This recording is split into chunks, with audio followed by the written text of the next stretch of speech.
Well, it's been a wonderful 2 days and some remarkable surprises along the way. Perhaps this here with New Zealand in the 3 playoff, having had a good time, one thought was absolutely until that last Cup semi-final against Fiji. 8 tries indeed against them. So we'll have this lineup then. You can see that's the team. DJ Forbes, the captain, and exactly the same team as they had in the semi-final against Fiji. England then have brought in these other different players with Jeff Williams and Dan Norton on the bench as well, we saw there. And just those 3, Mitchell, Watson and Powell, in the start this time. 4 of the others are the ones on the bench against South Africa. Nigel, just to mention too that a great opportunity here for Alex Gray for England in his debut event and this still is a big game. Whichever way you look at it, there's no trophy for it, but there are points at stake, and there's also internally there's a lot of pride at stake too. For New Zealand, great opportunity as well for Joe Webber and Ambrose Curtis, who respectively 20 and 21 years of age, and both with enormous talent. I think one of the players who's come through with New Zealand this season, as with Alex Gray for England, these 2 youngsters, 22-year-old Alex Gray on his new performance, and Ambrose Curtis, I think he's his only 2nd time, and I thought he looked very, very promising for the future. He was absolutely outstanding in the first match that he played, and then after that he didn't really get a lot of opportunities and came on as a replacement, and the ball didn't really go his way. But he's a very tall fella, he's extremely strong and really quick, and I think he's got a lot of talent. And as you say, Nigel, as well, you know, we're talking about young players here, and also if you look at a guy like Bryce Heem, just 24 years of age too, so there's a lot of young talent that we've seen overall in the last 2 days. Well, here they come, and New Zealand, interesting really, because 9 of them were in the Rugby World Cup Moscow, which they won, of course, so well. Whereas Fiji in that semi-final, well, there was only 1 team in their squad who was in Moscow, and that was Viri, who played particularly well in that semi-final. So it is a mind game coming here, and they must both try and forget what was happened in the semi-finals. And the referee, well, he's a tremendous player, one of the new top referees in his 2nd season of Sevens, Marius van der Westhuizen from South Africa. I think he'd be quite pleased with the fact that you say he's a good player. There's nothing better than being a good ref and a good player. He's quick too. Just to mention something else as well, which we found a little surprising in that semi-final against Fiji with New Zealand, that they didn't start with Tamasi Thama, and they're not starting with him in this game either, which I did find quite surprising. Yes, I guess no one passed on to say that he's injured in any way, because he actually came in later on, of course, and was fine. So obviously we all thought he was fit, and I think he's a wonderful playmaker, and I think they missed him out. I really do. So 7 minutes away. Immediately, Jeff Williams sets it up with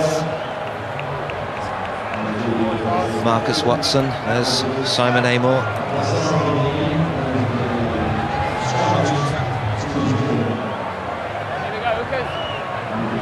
Well, he's been a star, I think, for England, this Dubai Sevens. Here at this great crowd, 50,000 here for the Emirates Dubai Sevens. Into the hands of Joe Webber, another very promising player as well, we've seen coming with New Zealand, and Mickelson, a legend certainly by now. Garker goes wide again into the hands of Bryce Heem, big powerful man. I think who gets the first score will certainly get the confidence that they've lost. And there he goes, Mickelson again, elusive, long, tall, but still wonderful. Gets round. Another elusive, tall, long player. Yep, he just loves the big stage too, does Tim Mickelson, but he's really very mobile for a guy of his height. New Zealand showing that they can attack from depth when they've got so many quick players in their side. It just does help them, and you can see his record there, Tim Mickelson, too, really something to write home about. And was made Player of the Year for the Sevens last season, and now this is 42nd tournament. They first started in 2007. Good play here, lovely switch again to Mickelson again, coming from Kaka. Tackle coming from Alex Gray, but chance here, 3-2, wide out into the hands of Curtis, held up again. Good defence from England, but the breakthrough, Joe Webber. Nicely done, saw the gap on the left-hand side. Well, it's difficult to defend that blindside sometimes when you are in a situation like New Zealand found them. It's a little bit of a slip there from Ambrose Curtis, but two players committed to the ball, and excellent effort there from the 20-year-old from Waikato, getting over for the first score. Yes, I think very pleased was Gordon Titchens, found he was available, telling me he was so skillful and he's got a brilliant step coming out of the New Zealand under-20s this season, or last in the summer in the north of England.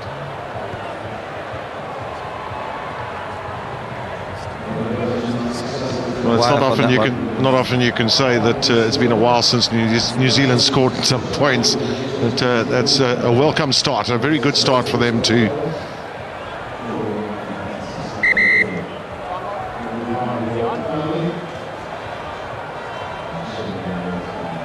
It's going to be a replacement here for England with Phil Burgess coming on.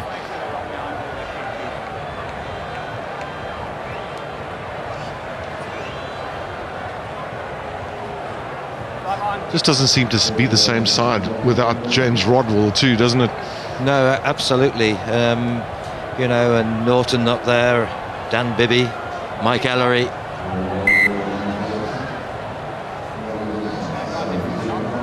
But Phil Burgess has come in now anyway. This is danger time too for England with the midfield scrummage here to New Zealand, and they've got two men with great pace, Curtis and Joe Webber.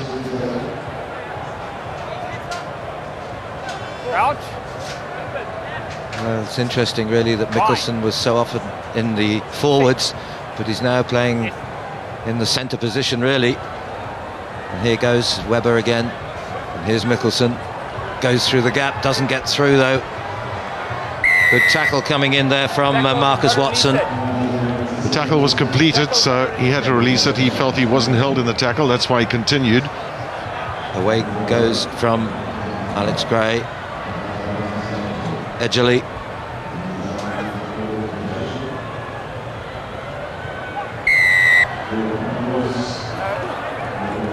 Offside. Offside to start with.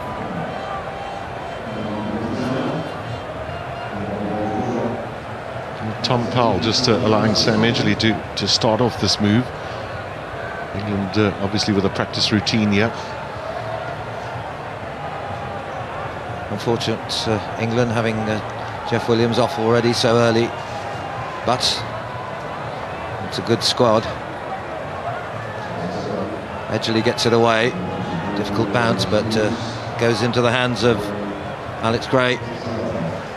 That time Edgerly again. Powell sets it up. Mitchell there. And New Zealand are just so strong at the breakdown points. They compete so well. England hanging on too long. Almost went Mickelson, but Scott Curry does. And there's the second try.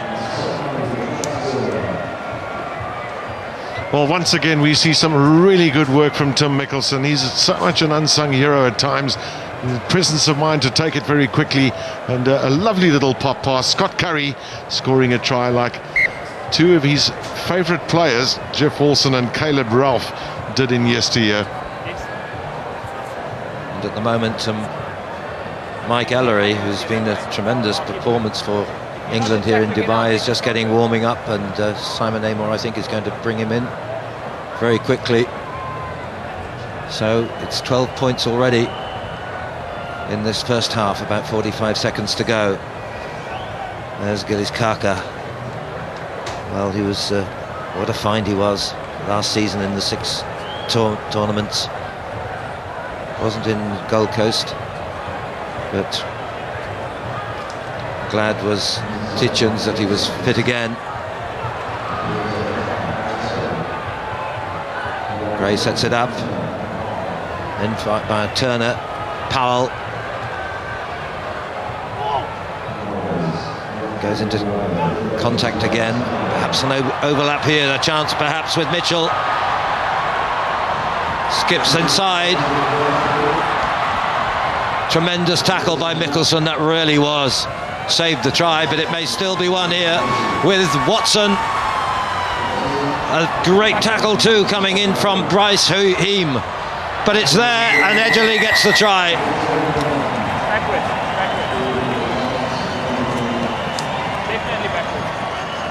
Well, a try to be remembered for Sam Edgerly. New Zealand normally let you run at them and then close you off. Once the breakdown point comes, they really attack that ball. That they were not able to do here, with some terrific running initially, and good to see Alex Gray getting himself involved, and then the finishing touches from that man Sam Edgerly. This youngster, I remember watching him playing in the Rosslyn Park Sevens in 2009 with Wellington, and they won it that year, and I think a lot of people noticed his presence, and here he is in the England side. So that just gets the try before the half-time goes, and the conversion is good as well. So with Mitchell, adds the points and makes it just a difference of 5 points.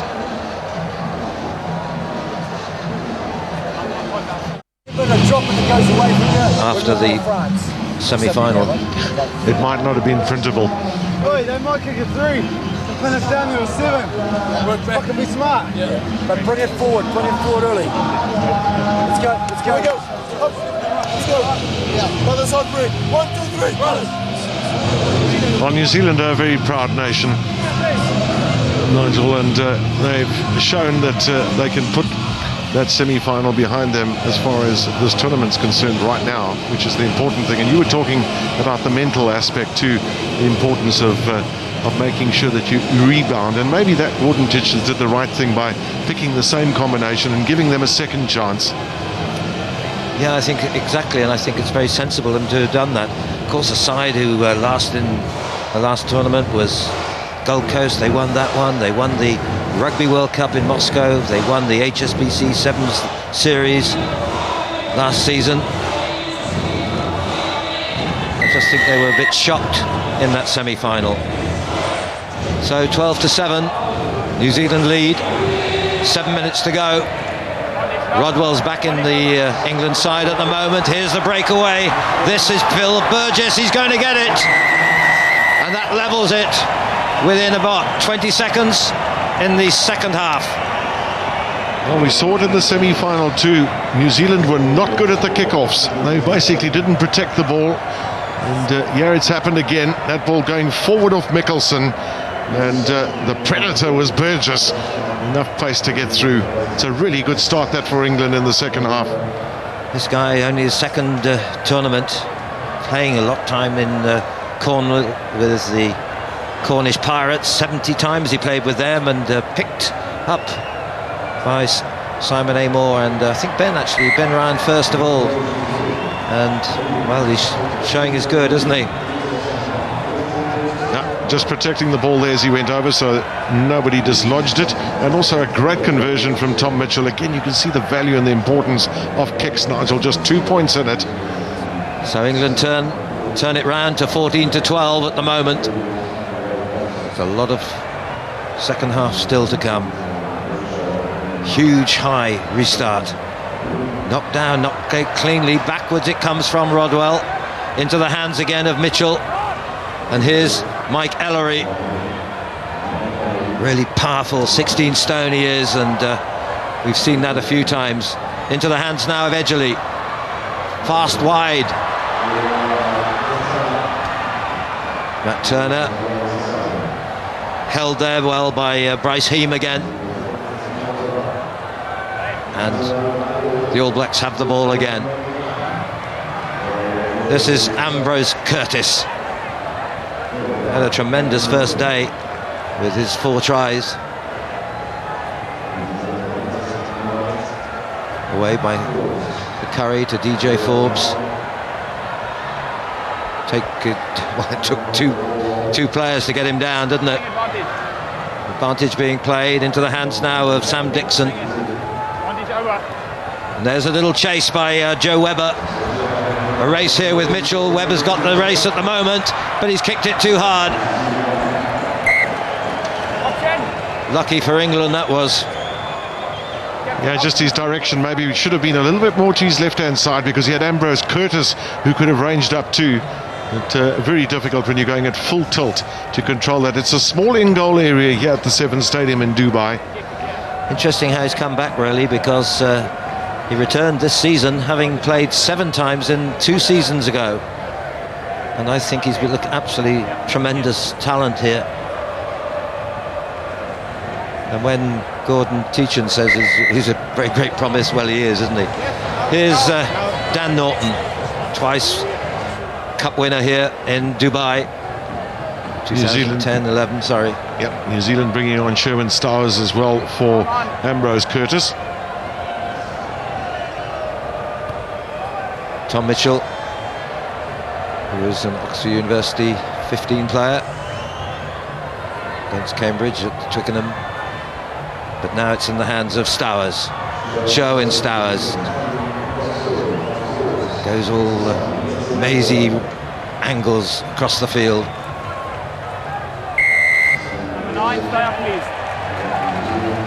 Stowers went down, so penalty to England.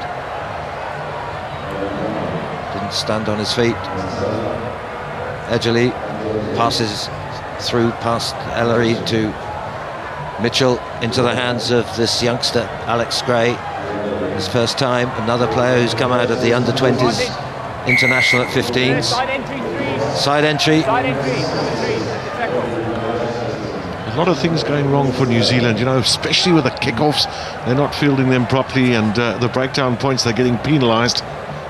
Gordon Teachin's not happy, is he? And that was going in the side of Sam Dixon.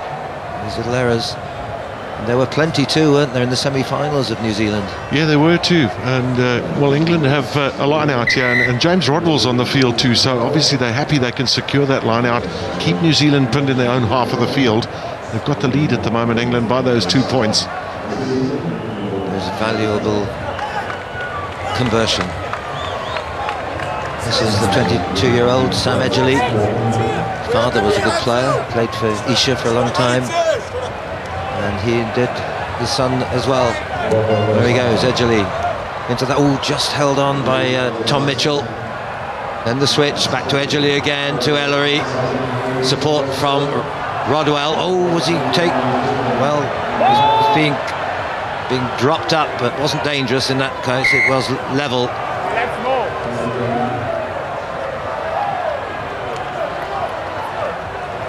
Bit of tension here, you can see that amongst the players. It was held up, but it wasn't too dangerous, thank goodness. Yep. Using Ellery as the battering ram again, England. I tell you what, he's a heavy man to pick up as well, isn't he? He is too, yeah. Nearly 17 stone. Of course, his sister was playing in the women's equivalent. That's a thrill, isn't it, for the family? These guys who came up from Penrith in Cumbria. Megan, his sister. Away goes Kaka again. Stowers. He also had a cousin who played for New Zealand women's as well, sevens. This is Sam Dixon. Then Scott Curry takes it into the tackle. Mickelson. Sherwin Stowers goes through the gap. Dan Norton has the chase, but look at the support. That's so good of Tim Mickelson. So often he knows where to be. Oh, he's dropped it. No, he didn't drop it before. It's the try. And that gives New Zealand the lead, 17-14. Mickelson, how often have we seen that? When someone's tackled, he's the man the nearest to him. Absolutely. He covers so much territory for such a big guy. He's around the ball. He often almost adopts a role of playmaker, but certainly starter and finisher of many, many moves. And at the moment, I see him just waving to the bench. I just wonder if he didn't perhaps hurt himself when he went down. Looks okay, I think. Well, there's only 12 seconds left here. Played every season last season and was captain when DJ was injured at one time. So it's 3 points difference, and now just one restart for New Zealand. The hoot has gone, so one chance left for England. 17-14, New Zealand lead. Will they the winners to come third? Played down, referee said okay, and it's going to be advantage. Quickly taken by England. Now, will there be a brilliance from Dan Norton? So often we've seen him do brilliant tries here. Here he is in hand again, tries to get through, he's held, wrapped up by Scott Curry. Rodwell, still the time with Burgess, Edgerly. And Edgerly coming through the floor, but knocked down there. Where's the ball? It's going to be New Zealand. They can put it out if they can. Raikambula, is it going to touch? It has done, and that is it. And a big disappointment for England, but certainly a renewal for New Zealand, beating England once again in this 53rd time and their 40th win over England since they first played in 2000. And one should give credit to New Zealand as well for bouncing back. It wasn't an easy situation for them. The embarrassment of that semi-final loss against Fiji. And certainly with England, just if you have a look at those tackles missed to and the passes completed, well, those two often very good indicators of how things go. Well, disappointment, of course, for England. They were third in the last event in Gold Coast. They were third then, beat South Africa, where, of course, New Zealand were the winners, but this time they have come through as third.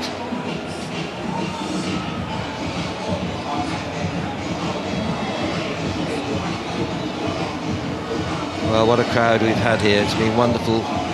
The Emirates